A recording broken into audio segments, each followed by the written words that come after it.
So covenants and contracts. Now, as they say, all things that are done without the body, but are indeed done on behalf of the soul. Now, real quick, a covenant is a spiritual law, right? A covenant is something that is created by the human soul. It's something that the soul creates, and it is a law. So it's a law, a personal law that the soul creates. Now, when two souls come together in their physical bodies or their vessels and agree to participate in particular activity, that covenant that they create with each other, they are under the law or bound by the law of that covenant, which means that anything that transpired or transpires under that law, they are held under.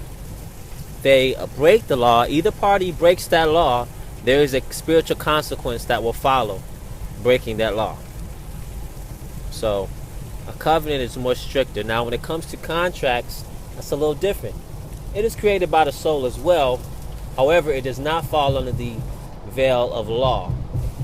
In other words, contract, there are certain provisions in contracts. There are certain elements in a contract that stipulate this, that, and the other will be done and considered under certain circumstances and conditions. In other words, there are rules to that contract that can be abrogated or changed at any point in time. In other words, there's a lot of considerations that can be met. So it's not as strong as a law, but a spiritual law or a covenant that is created by the soul is something that basically bounds the soul to that party. That's what they call this thing, soul ties. You know, your soul tie is a covenant that you create with another party, joining of two people or two hearts in agreement to participate in a particular act or participate in a particular activity or relationship. Once you soul tied to that person, you are tied to that person in a relationship.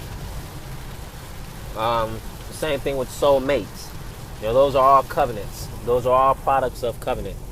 So the most important thing to understand is the difference between a contract and a covenant. A contract is an agreement between two physical parties within the physical realm of existence. It is a carnal contract. It is a carnal engagement, something that is promised, something that is proposed, and something that is agreed upon between two physical, tangible entities living in the physical material world. A covenant, however, is an agreement made between souls. It is agreement made between two ethereal energies living within the confinement of two physical bodies. Contracts can be broken. Covenants can be dishonored. Covenants cannot be broken because covenants carry a certain continuity to them in that when a covenant is made, it is made with the intention of being carried out and the intention of the agreed upon accolade already transpiring.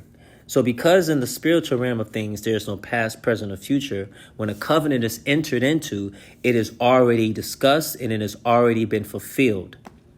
So in that fulfillment of that thing, if it is in some way dishonored or it is not regarded, then there's a different consequence for that. Covenants, when they're disregarded and when they're dishonored, come with a different consequence than a contract when it is broken.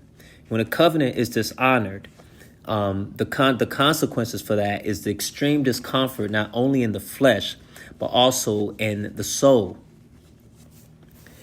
The pain that the soul will endure is the anguish of the condemnation that will fill the vessel of that soul, knowing that there was a law broken. You see, covenants are held together by laws, whereas contracts are held together by rules. Contracts are basically a copy of what a covenant is. It carries almost the same ideology, but it is not in essence the same thing. So when two parties enter an agreement, everything that is entered into an agreement is done with the soul, not the body. But when the soul is entering agreement with a contract in the physical world, that contract is relegated to the physical elements that compose all the properties of what we call life. The soul, when it makes a covenant with another soul, it is a different kind of thing. For instance, when two parties sign a physical contract, there's a pen, a paper, a pad, a verbal agreement, a recording of some sort, an acknowledgement, handshake. There's the physicality of elements within the material world that substantiates a contractual agreement. Whereas in the ethereal realm of things, when it comes to the soul's contract with other souls, the agreement that is made has nothing to do with the physical or material world. The agreement is made in the immaterial world through the living soul. And the soul's commitment to another soul is what binds that commitment or that covenant.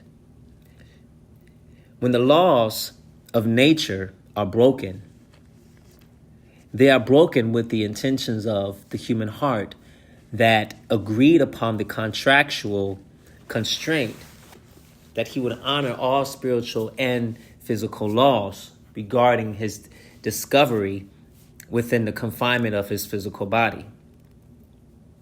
When the soul breaks those laws, he is indeed violating the spiritual covenant that was made, and he is dishonoring it. And the only pain that soul will feel is within his mind and within his heart when he is disconnected from this world that we call physical life. So it is most important to honor the covenant and also understand importance of covenants and the validity. When a man and a woman come together, there's a covenant made, not between the bodies, but to the joinings of the two souls. And that is most important to understand. Contractual agreements, you're breaking rules. But when you're breaking laws under covenant agreements, now you're dealing with something more etheric and more dangerous.